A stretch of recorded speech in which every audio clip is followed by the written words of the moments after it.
나이 들수록 조심해야 하는 것. 사생활을 말하지 마라. 안녕하세요, 소중한 청취자 여러분. 오늘도 귀한 시간 내어 청취해 주셔서 감사합니다.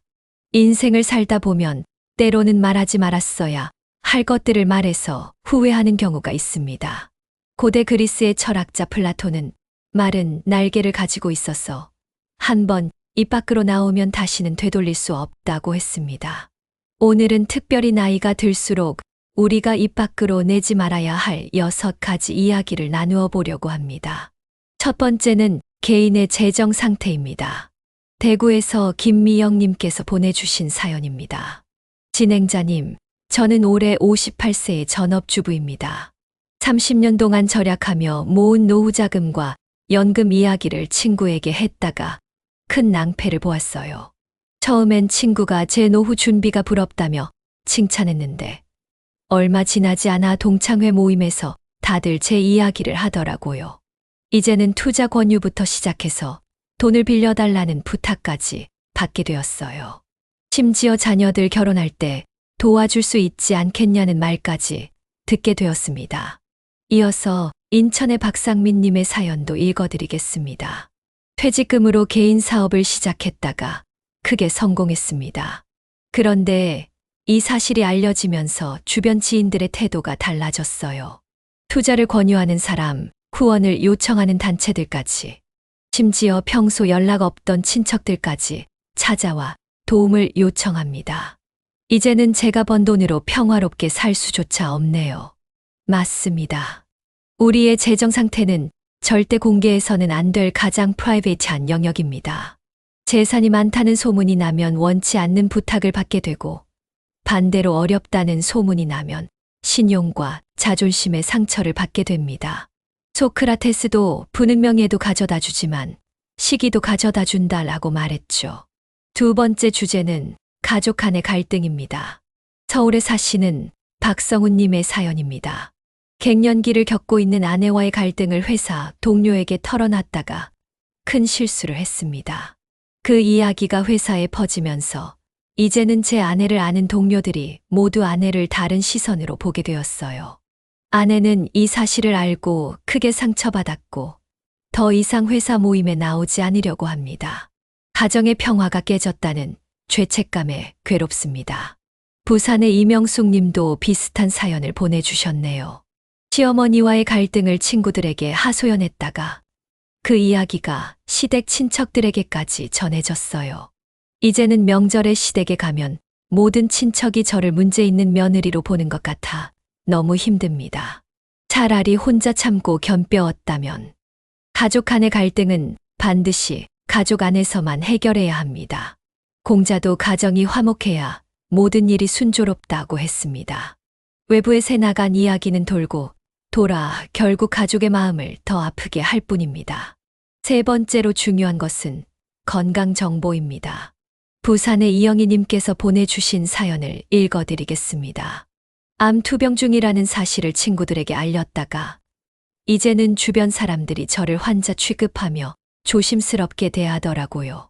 제가 할 수 있는 일도 못하게 말리고 때로는 지나친 관심으로 부담을 줍니다.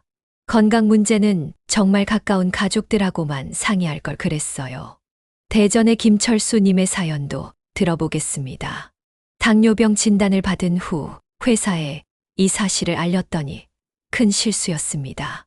이제는 중요한 프로젝트에서 제외되고 해외 출장도 가지 못하게 되었어요. 회사는 제 건강을 걱정한다고 하지만 사실상 차별을 받고 있다고 느낍니다. 울산에서 보내주신 정미경님의 사연도 읽어드리겠습니다. 우울증 치료를 받고 있다는 사실이 동네에 알려진 후 저에 대한 시선이 완전히 달라졌어요. 아이들 학부모 모임에서도 은근히 배제되고 심지어 아이들까지 영향을 받게 되었습니다. 정신건강 문제는 정말 비밀로 했어야 했는데 건강은 매우 사적인 영역입니다. 특히 나이가 들수록 다양한 건강 문제가 생길 수 있는데 이는 의료진과 가까운 가족들하고만 상의하는 것이 현명합니다. 히포크라테스도 건강은 최고의 재산이라고 했지만 이 재산에 대해 모두가 알 필요는 없습니다. 네 번째는 미래의 큰 계획들입니다. 청주의 정민수 님 사연입니다. 은퇴 후 시골에 내려가 농사를 지으려는 계획을 주변에 말했다가 큰 소동이 났어요. 어떤 이들은 제가 사업에 실패했다는 소문을 퍼뜨리고 또 어떤 이들은 제 계획이 비현실적이라며 반대하더군요. 결국 마음의 평화를 잃고 계획 실행도 자꾸 미루게 됐습니다. 광주의 한상욱 님의 사연입니다. 해외 이민을 준비하고 있다는 사실을 회사에서 실수로 말했다가 갑자기 승진해서 누락되고 중요한 프로젝트에서 배제되기 시작했어요. 아직 확실하지도 않은 계획인데 미리 말한 것이 후회됩니다. 수원의 박영미님께서도 사연을 보내주셨네요. 명품점을 창업하려고 준비 중이었는데 이 사실을 친구들에게 말했다가 큰 낭패를 봤어요. 제가 점 찍어둔 장소를 친구가 먼저 임대해버렸고 심지어 제 사업 아이템까지 그대로 가져가 버렸어요. 이제는 새로운 계획을 세워야 할 것 같아요. 큰 결정이나 계획은 확정되기 전까지 침묵하는 것이 좋습니다. 다른 사람들의 불필요한 걱정과 관심이 우리의 결정을 흔들 수 있고 때로는 우리의 계획을 방해할 수도 있기 때문입니다. 다섯 번째는 타인에 대한 평가입니다. 광주에서 오신 김태현님의 사연입니다.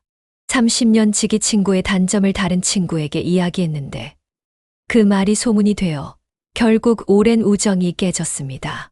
나이 들수록 친구를 만들기는 어려운데 지키기는 더 어렵다는 걸 뼈저리게 느꼈어요. 성남의 이현주 님 사연입니다. 동료의 업무 스타일을 비판하는 말을 했는데 그 이야기가 전체 회사에 퍼져서 큰 문제가 되었어요. 이제는 팀 분위기도 어색해지고 협업도 어려워졌습니다. 좋은 의도로 한 말이었지만 결과적으로 모두에게 상처만 준 것 같아 후회됩니다. 대구의 최준호님의 사연도 읽어보겠습니다. 같은 교회 집사님에 대한 안 좋은 이야기를 했다가 교회 전체가 둘로 갈라지는 사태가 벌어졌어요. 제가 한 말이 이렇게 큰 파장을 일으킬 줄은 몰랐습니다. 이제는 교회를 옮겨야 할지 고민입니다. 플라톤은 남을 비난하기 전에 자신을 돌아보라고 했습니다. 타인에 대한 부정적인 평가는 결국 자신에게도 부메랑이 되어 돌아옵니다. 특히 나이가 들수록 우리의 말은 더 큰 영향력을 가지게 됩니다. 마지막 여섯 번째는 과거의 실수입니다. 인천의 이정환님께서 보내주신 사연입니다. 젊은 시절의 실수를 술자리에서 웃으며 털어놨는데 그 이야기가 20년이 지난 지금까지도 저를 따라다닙니다. 지금은 손주도 있는 할아버지인데 아직도 그때 이야기로 놀림을 받을 때가 있어요. 실수는 실수로 묻어두었어야 했는데 창원의 김순자 님 사연입니다. 젊은 시절 이혼했던 이야기를 직장 동료에게 했다가 큰 실수를 했어요. 이제는 그 이야기가 회사에 퍼져서 재혼을 앞둔 아들의 결혼에까지 영향을 미치고 있습니다. 과거는 과거로 두었어야 했는데 용인의 박철민님의 사연입니다. 사업 실패 경험을 주변에 이야기했다가 지금 하고 있는 사업에도 나쁜 영향이 미치고 있어요. 거래처에서 저를 신뢰하지 못하고 은행 대출도 거절당했습니다. 과거의 실패는 조용히 교훈으로만 간직할 걸 그랬습니다. 그렇습니다. 우리의 과거는 우리의 것입니다. 모든 것을 다 공개할 필요는 없습니다. 때로는 침묵이 최고의 지혜가 될 수 있습니다. 플라톤은 현명한 자는 말해야 할 때와 침묵해야 할 때를 안다라고 했습니다. 공자 또한 말이 적으면 후회도 적다고 가르쳤죠. 우리는 나이가 들수록 더 많이 알게 되지만 역설적으로 더 적게 말해야 합니다. 오늘 함께 나눈 6가지 주제들 잘 기억해 주시기 바랍니다.